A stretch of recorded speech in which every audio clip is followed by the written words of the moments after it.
farm namin. Meron kaming itlog pugo. Ayan sila.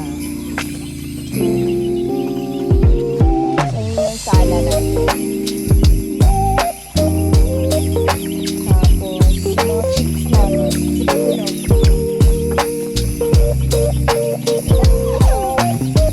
Tapos, bababa ka. Ano meron dito? Ang dami namang baba-baba. Tapos ayan namin din doon. Dito.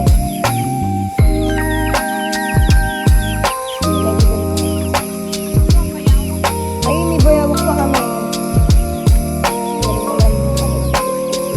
Saan? Ito. Ayun na, patay. Ano ba yan? Papakain mo dito? Pakain mo, mama.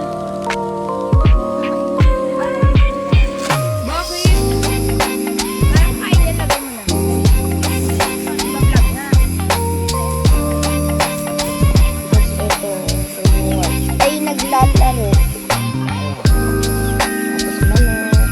Tapos manok. Ayun na siya. Tapos eto, meron pang another Bakit may balon-balon ba?